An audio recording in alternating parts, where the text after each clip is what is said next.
Good morning dear students. आज जो हम टॉपिक करने जा रहे हैं, हम एक नया चैप्टर स्टार्ट करने जा रहे हैं, ऑर्गेनोमेटेलिक केमिस्ट्री या ऑर्गेनोमेटेलिक कंपाउंड्स हम उसको बोल सकते हैं। ये जो हमारा टॉपिक रहेगा या जो ये हमारा जो चैप्टर है, ये बीएससी फाइनल ईयर का चैप्टर है, 6 सेमेस्टर की अगर हम बात करें, उसमें हमारे पास आता है ऑर्गेनोमेटेलिक केमिस्ट्री। हमें डिटेल में तो ज़्यादा उसमें नहीं है हमारा, लेकिन फिर भी कुछ बेसिक से कंसेप्ट हैं कि जो हमारे पास ऑर्गेनोमेटेलिक कंपाउंड्स क्या होते हैं, कितने टाइप के होते हैं, किस टाइप की उनमें बॉन्डिंग होती है, उनकी स्टेबिलिटी का क्या फैक्टर है, बॉन्डिंग का क्या फैक्टर है उनका, ये डिफरेंट टाइप के लिगेंड्स कितने टाइप के हमारे पास उसमें होते हैं। सो उनके बेसिस पे हमें इसमें जो हमारे पास डिफरेंट टाइप के कॉम्प्लेक्स हैं उनको डिस्कस करना है। सो जो हमारा ये टॉपिक रहेगा, इसमें हम ऑर्गेनोमेटेलिक जो केमिस्ट्री है उसका बेसिक इंट्रोडक्शन के बारे में बात करेंगे। किस किस टाइप के उसमें कंपाउंड एग्जिस्ट कर सकते हैं, क्या उसकी बेसिक एप्लीकेशंस होती हैं, उसमें किस टाइप की बॉन्डिंग होती है, हम सिर्फ बेसिक डिस्कस करेंगे। सो जो हमारा टॉपिक है ऑर्गेनोमेटेलिक केमिस्ट्री, उसमें हम इंट्रोडक्शन की बात करेंगे। ऑर्गेनोमेटेलिक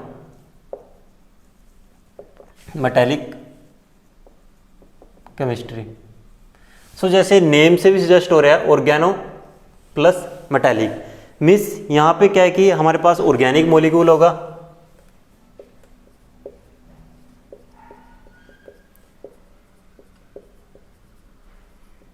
मेटेलिक मीन्स कोई भी मेटल हो सकती है। मेटल वो 13 ग्रुप की हो सकती है, 14 ग्रुप की हो सकती है, सोडियम हो सकती है, लिथियम हो सकती है, पोटासियम हो सकती है, मैग्नीशियम हो सकती है, वो लैंथेनॉइड मेटल हो सकती है, एक्टिनॉइड मेटल हो सकती है, या हमारे पास ट्रांजिशन मेटल हो सकती है। सो जितनी भी डिफरेंट टाइप की मेटल्स जो हमारे पास पीरियोडिक टेबल में अवेलेबल है, वो हर तरह की मेटल हमारे पास वहाँ पे हो सकती है। सो जो ऑर्गेनोमेटेलिक की अगर मैं कंपाउंड की बात करूँ, तो यहाँ पे क्या है कि मेटल और जो हमारे पास ऑर्गेनिक मॉलिक्यूल है उसके बीच में बॉन्डिंग है, और वो बॉन्डिंग किसी भी टाइप की हो सकती है।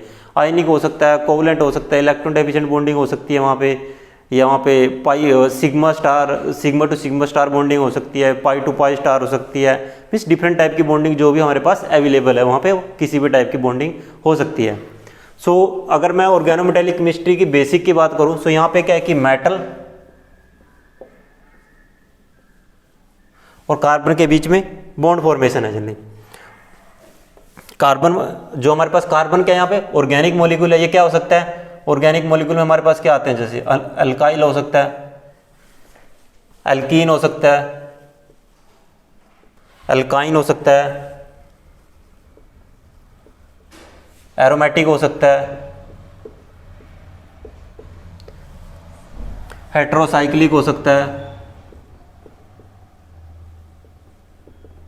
साइक्लिक कंपाउंड हो सकते हैं हमारे पास, साइक्लिक मॉलिक्यूल हो सकता है किसी भी टाइप का, कार्बोनाइल हो सकता है। और ये यहाँ तक इसकी एंडिंग नहीं है, एटसेट्रा।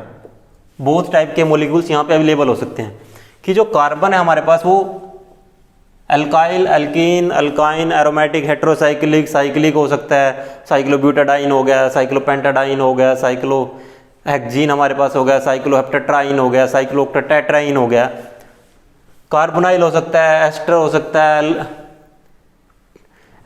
हमारे पास कार्बोनाइल ग्रुप कंटेनिंग, एल्डिहाइड हो सकता है, कीटोन हो सकता है, कार्बिन हो सकता है। सो डिफरेंट टाइप के जो भी हमारे पास जो ऑर्गेनिक मॉलिक्यूल है वो सभी यहाँ पे हो सकते हैं। ओके, मेटल हमारे पास क्या होगा, मेटल की अगर मैं बात करता हूँ, मेटल में हमारे पास मेन ग्रुप एलिमेंट हो सकते हैं,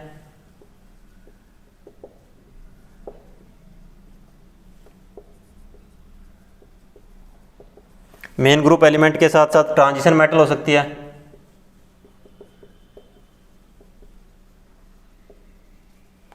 ट्रांजिशन मेटल के साथ लैंथेनॉइड,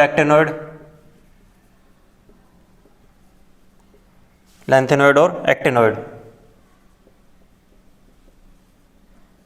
सो ये डिफरेंट टाइप की मेटल्स हमारे पास हो सकती हैं। मेटल में अगर मैं बात करता हूं, मेटल में हमारे पास ये सब हो सकता है, main group element, transition metal. अब मैं सिर्फ बता रहा हूँ कि जो मेटल और जो कार्बन के बीच में जो मेटल और ऑर्गेनिक मॉलिक्यूल में जो बॉन्ड फॉर्मेशन से ऑर्गेनोमेटेलिक कंपाउंड बनते हैं, तो उसमें मेटल क्या कौन कौन सी हो सकती है, कार्बन क्या क्या हो सकता है, और जो इसके बीच में बॉन्डिंग है, बॉन्डिंग किस तरह की हो सकती है, आयनिक हो सकती है, जो इसके बीच में लिंकेज है,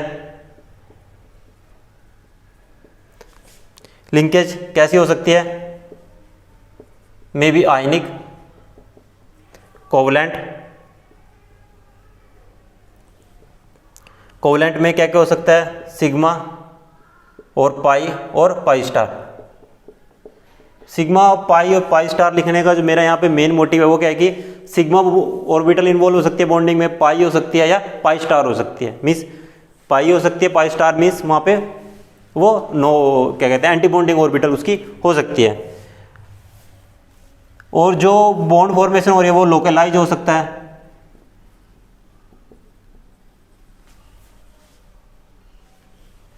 वो क्या हो सकती है, लोकलाइज हो सकती है और डीलोकलाइज हो सकती है।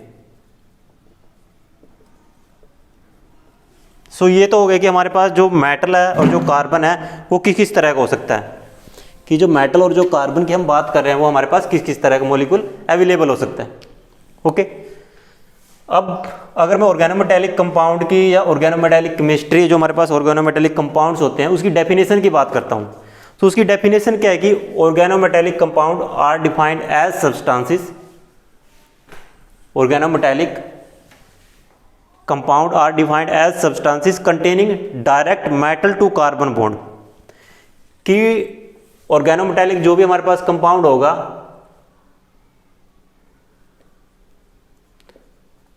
दे have direct metal to carbon bond और हैव एटलीस्ट मीन्स कम से कम वन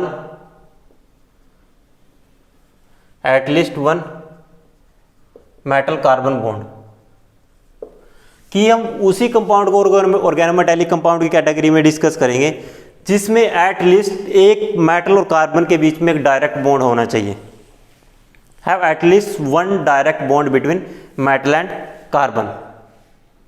ओके, सो ये अपने देख लिया कि जो मेन ग्रुप एलिमेंट्स है हमारे पास, जो हमारे पास मेटल है वो किस किस तरह की हो सकती है। मेटल हमारे पास लेंथेनॉइड हो सकती है, एक्टेनॉइड हो सकती है, मेन ग्रुप एलिमेंट हो सकती है। बट अगर मैं ऑर्गेनिक मॉलिक्यूल की बात करूं तो ऑर्गेनिक मॉलिक्यूल ये कोई नंबर नहीं है कि आप सोचो कि बस सिर्फ यही जो 5 to 6 ऑर्गेनिक मॉलिक्यूल मैंने यहाँ पे लिखे हैं कि वही उसमें इंक्लूड हो सकते हैं। इनके इनफाइनाइट नंबर हो सकते हैं। अब अल्काइल की मैंने बात की, डिफरेंट टाइप के अल्काइल ग्रुप हो सकते हैं। एल्कीन में डिफरेंट टाइप के मॉलिक्यूल्स हो सकते हैं। एक सिंपल एल्कीन की मैंने बात नहीं की कि मेरे पास अगर मैं एल्कीन लिख रहा हूँ तो वहाँ पे सिर्फ मेरे पास CH2 होगा। ये जो यहाँ पे CH2 ना होकर डिफरेंट टाइप की एल्कीन्स हो सकती है आपके पास। सेम डिफरेंट टाइप के अल्काइंस हो सकते हैं आपके पास। एरोमेटिक कंपाउंड हो सकते हैं, हेट्रोसाइक्लिक्स हो सकते हैं, साइक्लिक हो सकते हैं, कार्बोनाइल में डिफरेंट हो सकते हैं। सो जो मेरे पास जो ऑर्गेनिक मॉलिक्यूल्स हैं उनका कोई एक पर्टिकुलर नंबर नहीं है, इनफाइनाइट रेंज नहीं है कोई उनकी कि वो अल्काइल होगा एल्कीन होगा, उसकी कोई पर्टिकुलर रेंज नहीं है मेरे पास यहाँ पे। और जो इनके बीच में जो बॉन्डिंग का इंटरेक्शन रहेगा वो कोवलेंट भी हो सकता है, आयनिक भी हो सकता है। और अगर कोवलेंट बॉन्ड फॉर्मेशन हो रही है वहाँ पे वो सिग्मा ऑर्बिटल के थ्रू भी हो सकता है, पाई ऑर्बिटल के थ्रू भी हो सकता है, पाई स्टार ऑर्बिटल को भी इन्वॉल्व कर सकता है, लोकलाइज भी हो सकता है, डीलोकलाइज भी हो सकता है। लोकलाइज डीलोकलाइज की हम बात करेंगे कि वो लोकलाइज कब होता है और डीलोकलाइज का केस कब होता है। सो ये मेरे पास जो इस तरह के जो मेरे पास जितने भी मॉलिक्यूल्स होंगे वो सभी ऑर्गेनोमेटेलिक कंपाउंड की कैटेगरी में आएंगे, या हम कह सकते हैं वो सभी ऑर्गेनोमेटेलिक केमिस्ट्री की उसमें आएंगे। बॉन्ड का आपने देख लिया, मेटल आपने देख लिया कौन कौन से सकते हैं, और कार्बन जो हमारे पास यहाँ पे ऑर्गेनिक मॉलिक्यूल है वो मेरे पास कौन कौन से हो सकते हैं। सो अब मैं कुछ जो मेरे पास ऑर्गेनोमेटेलिक कंपाउंड है उनके नेम लिख रहा हूँ। जैसे मेरे पास टेट्राइथाइल लेड, ये भी एक ऑर्गेनोमेटेलिक कंपाउंड है। और अगर मैं बात करूँ डाइमिथाइल मर्करी, डाइमिथाइल मर्करी या फेरोसिन की मैं बात करूँ C5H5 फेरोसिन। फेरोसिन का स्ट्रक्चर कैसे होता है वैसे आपको पता होगा, थोड़ा बहुत तो आइडिया होगा आई थिंक आपको।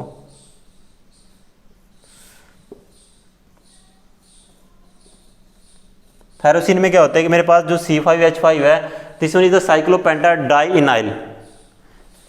ओके, और जो यहाँ पे कार्बन के जो साइक्लोपेंटाडाइइनाइल जो रिंग यहाँ पे है इसके जितने भी नंबर ऑफ कार्बन एटम है सारे क्या करते हैं मेटल के साथ बॉन्डिंग करते हैं। ये इनको जनरली हम सैंडविच कंपाउंड भी बोलते हैं कि जो मेटल है आयरन मेटल है वो इसके बीच में सैंडविच फॉर्म में रहती है। एक रिंग उसके ऊपर रहेगा,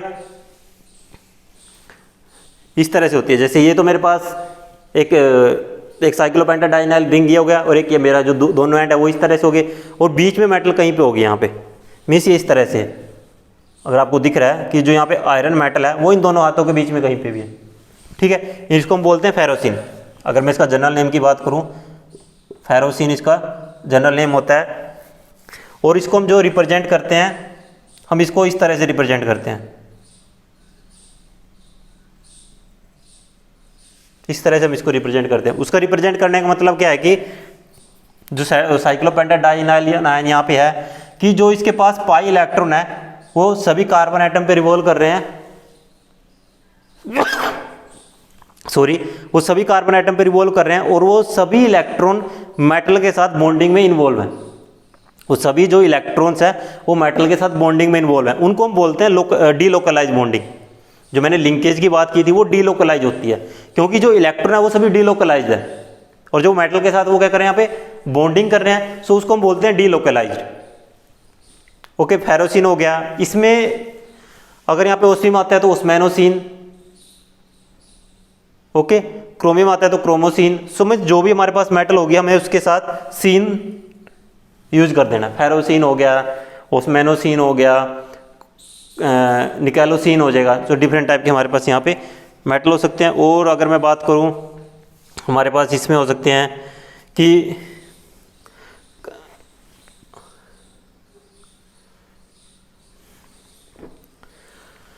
जब हमारे पास CO, ये होता है कार्बन मोनोऑक्साइड, कार्बन मोनोऑक्साइड, ये जब मेटल के साथ बॉन्डिंग करती है तो एक नई क्लास को ये डिस्कवर करती है। यहाँ पे ये तो ऑर्गेनोमेटेलिक हो गया। जब ये मेटल के साथ बॉन्डिंग करती है, जैसे MCOXY, यहाँ मैंने Y से रिप्रेजेंट किया, MYCOX, क्योंकि मेटल यहाँ पे एक भी हो सकता है, दो भी हो सकते हैं। जैसे मेरे पास ये होता है Fe2CO9, ओके, NiCO4, निकल टेट्रा कार्बोनिल, आपने बहुत बार पढ़ा है। ओके, ये जो जितने भी हमारे पास इस तरह के मॉलिक्यूल हैं इन सबको बोलते हैं ऑर्गेनोमेटेलिक, इनको बोलते हैं मेटल कार्बोनिल्स, इनको हम बोलते हैं मेटल कार्बोनिल्स।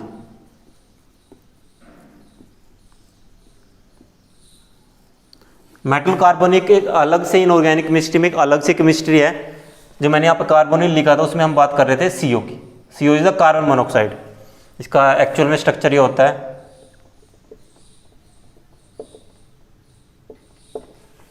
ये इसका स्ट्रक्चर होता है, मेटल और कार्बन के बीच में यहाँ पे बॉन्डिंग होती है इस तरह से। और जो ये CO लिगेंड है ये सिग्मा डोनर है और स्ट्रॉन्गली पाई एक्सेप्टर है। जो सिग्मा डोनर और पाई एक्सेप्टर लिगेंड होते हैं, मैंने आपको ये सब चीज़ें क्रिस्टल फील्ड CFT थ्योरी में बताई थी, वो स्ट्रॉन्गली बॉन्डेड लिगेंड होते हैं। मेटल के साथ उनकी जो बॉन्ड फॉर्मेशन होती है वो स्ट्रॉन्ग होती है, और जो इस तरह के जितने भी हमारे पास कॉम्प्लेक्स होते हैं वो हाईली स्टेबल कॉम्प्लेक्स होते हैं। सो मेटल कार्बोनिल्स हो गए हमारे पास, निकल टेट्रा कार्बोनिल के बारे में मैंने डिस्कस किया, Fe2CO9 हो गया, और आयरन का एक और कॉम्प्लेक्स बनाता है FeCO5, Mn2CO10, मैंगनीज की अगर मैं बात करता हूँ,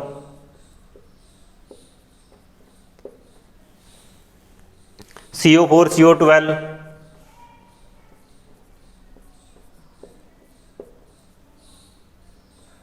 ये कोबाल्ट मेटल है।